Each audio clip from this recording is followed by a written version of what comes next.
What's ethical leadership? Am I an ethical leader? Are you an ethical leader? You know, I look back at my history, especially as a kid growing up, and assumed a lot of people were ethical when I was young, that they probably worked with integrity, they rarely told a lie, maybe I heard a one-off, saw a one-off here or there, but as I got older, as many of us understand, we start to see things and hear things. So if you grew up in a fairly good environment, maybe you didn't see a lot early on, but soon you get exposed to the world and you start to see ethical violations, and they concern you and they trouble you. And I remember doing this sort of observation of people and how they acted and what they said and did they follow through. And as I got older and started to work in the real world, I started to see increasingly things happening that troubled me. And I wasn't perfect, I wasn't pretending to be, but some of these were startling. And as I think about it, it makes me want to be a better leader, but it makes me want to make sure we are building ethical leadership cultures.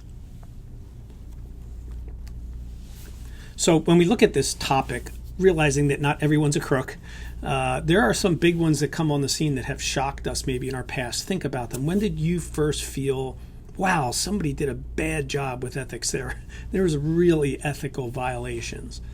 The word ethic comes from ethos, and it has a Greek and Latin background, and basically it means the characteristics or spirit of a culture or an environment or a community, manifest in their beliefs, but also their customs, their actions. We would say today, the vibe of it.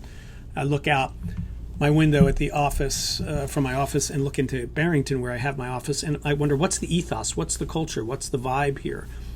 How would I describe it? What are the ethics of this group of people, where they live and how they work and how they think? If you've ever been in a situation where you've seen an ethical violation that troubles you, it makes you wonder, how did we get here? I remember being at a bank where, and I mentioned this in a blog post I wrote about this topic, where they walked in and just walked a guy out. One of our officers just took him, handcuffed him, and walked him out. I'm like, what happened? He went on vacation for 2 weeks. Someone took his place. They discovered he was channeling funds from a client into his own pocket. I thought, wow, that guy? I had lunch with that guy. I used to talk with that guy. I've told jokes with that guy. Things like that just shock you. Others were fudging records on how many days they were in the office in the city because there was extra tax you paid if you worked in the city. And so they just went on their calendars and said, this one I was out, this one I was out. And I remember asking, were you out then? Oh, no, I just do like one every 2 or 3 days. I put an X in and say I was out. Like, wow. People fudge sales accounts and records and expense reports, and it doesn't take much. Sometimes we see these things as little things sometimes, but they can grow to bigger things, and we create this culture. And I say this way, ethical breakdown always leads to cultural meltdown. Ethical breakdown leads to cultural meltdown, whether it's a family, a business, a church, a university, doesn't matter. That's where it goes. Northouse, in his book on leadership, talks about 5 principles of ethical leadership. And they're a little bit different than maybe most of us would think. They're not the obvious, well, lying, cheating, stealing, abuse, those are certainly ethical violations. But he talks about things in categories that sort of shocked me, that he would put focus on them. And so I'd like to talk about those 5. And the first one is respecting others. He says an ethical leadership culture is built around respect.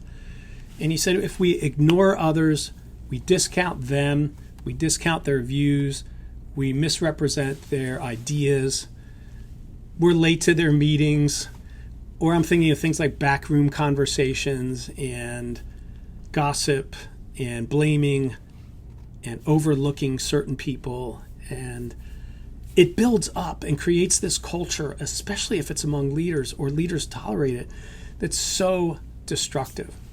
And so here's the question. When do I feel disrespected? When do you feel disrespected? What makes you think, wow, people just don't respect me around here? Chances are, it's a common experience. Chances are there may be areas others feel that and you contribute to that disrespect. So I have to ask myself, am I disrespecting someone? Am I not respecting the people I work with, live with, serve with? So maybe a team exercise would be respect. Where do we have it? Where don't we? Where do we feel disrespected? Where do we see it in our team or culture, our company, our church, again, wherever?